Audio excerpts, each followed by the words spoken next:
Turn now more directly to the pandemic. There's been a national tug-of-war of sorts going on between municipalities and some states and private companies that are issuing vaccine mandates, and the many workers who are vehemently opposed to them. In some cases, it's Republican governors like Ron DeSantis of Florida and Greg Abbott of Texas. They've been outspoken opponents of mandates of all kinds, choosing to side with their more conservative and a growing anti-mandate voters and against the private sector companies. But Governor Asa Hutchinson of Arkansas, who agrees that vaccines save lives, is taking a bit of a nuanced approach, I guess you could call it. Last week, he effectively approved a new state law that would allow workers to opt out of mandates, even while saying he thought the law was harmful in getting more Arkansans vaccinated. Well, Governor Hutchinson joins me now. Governor, welcome back to Meet the Press. And let me just dive right into this issue. You did not think this was a good law passed by your Republican-controlled legislature to essentially dictate to the private sector how they do these things, but you decided not to veto it. You decided not to have the veto fight with the legislature. Why?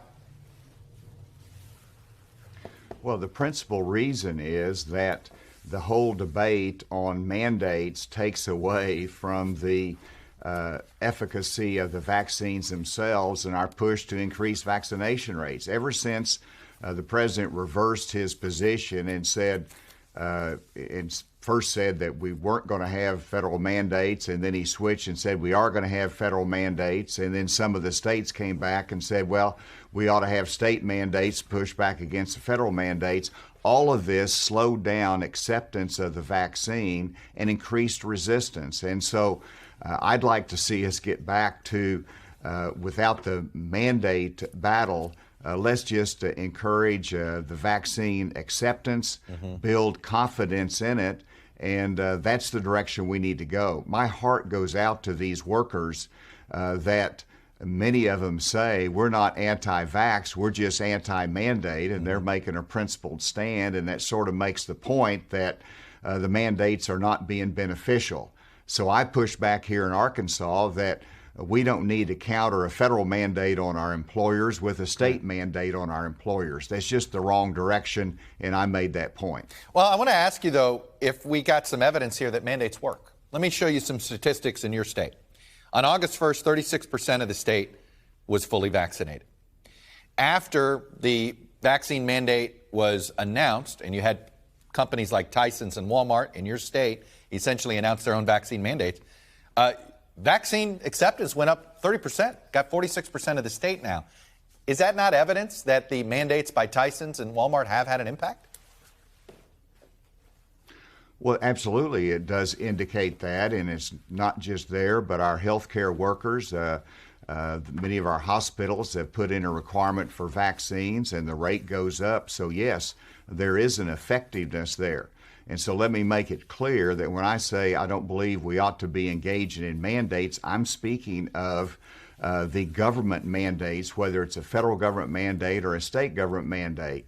And the states are sometimes coming in and saying employers should not have the ability to impose a vaccine requirement on their workers.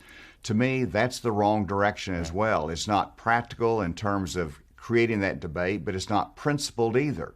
So I am a defender of the employer's right to provide a healthy workplace.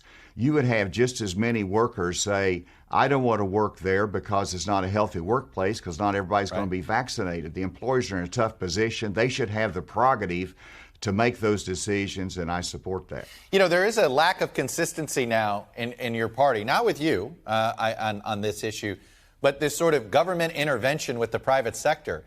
Republican state legislatures all across the country have gotten really aggressive at trying to insert government either into overreach on local government decisions or on private sector decisions.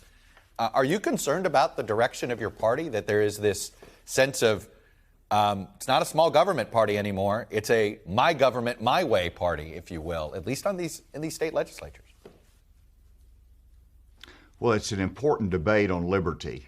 And my view has always been, which I believe is consistent with the principles of our party, that let's stay out of interfering with those private business decisions. These are not all large employers. They can be a small employer that wants to protect their business and their employees and their customers. They ought to have those decisions. To me, if you're going to say the government ought to come in and tell the employers what to do, the next thing is they could say we shouldn't have drug-free workplaces where you can't require drug testing in the workplace by employers. I think that's wrong. I'm former head of the DEA, and I believe employers ought to be able to make that decision. And if somebody doesn't comply and it's a sensitive workplace, they lose their job. We require that in many different sensitive businesses across the country. So yes, I think when you're talking about a restraint on government, let's be consistent. I don't want the federal government doing the mandate. I don't want the state government doing the mandate. Let's try to be a little bit more consistent in that. All right, but it is noticeable you chose not to fight. Why didn't you fight your Republican colleagues on this in the legislature? Well, that's the uniqueness of Arkansas. You can override my veto in Arkansas with a simple majority, and I didn't want to bring them in for that same debate because every time we debate and spend a week debating vaccine mandates and efficacy, our resistance increases and our acceptance goes down. And so I didn't want to recreate that. Let's move on and let's try to get back to the business of encouraging vaccines across the board. Very quickly, there was among the bizarre statements that the former President Donald Trump has released this week was this one, when he said this: if we don't solve the presidential election fraud of 2020, his bizarre characterization, which he claims, which we have thoroughly and conclusively documented, Republicans will not be voting in 22 and 24. There's some Senate Republicans that I've talked to who believe President Trump's actions in Georgia encourage people not to vote. Are you concerned that this is only going to hurt Republican turnout in the midterms? Relitigating 2020 is a recipe for disaster in 2022. Let's talk about the future. The election is passed. It's been certified. The states made decisions on the integrity of each of their elections and made improvements where need be. It's about the future. It's not about the last election. And those kind of comments are not constructive. We can win in 2022, and we're going to, but let's focus on the important issues of our supply chain, of getting over this pandemic, about freedom, and not the last election. Governor Asa Hutchinson, Republican from Arkansas, appreciate you coming on and sharing your perspective with us, sir. Thank you. Great to be with you. Yeah, sorry about those hogs yesterday. I know I was pulling for them. Thanks for watching our YouTube channel. Follow today's top stories and breaking news by downloading the NBC News app.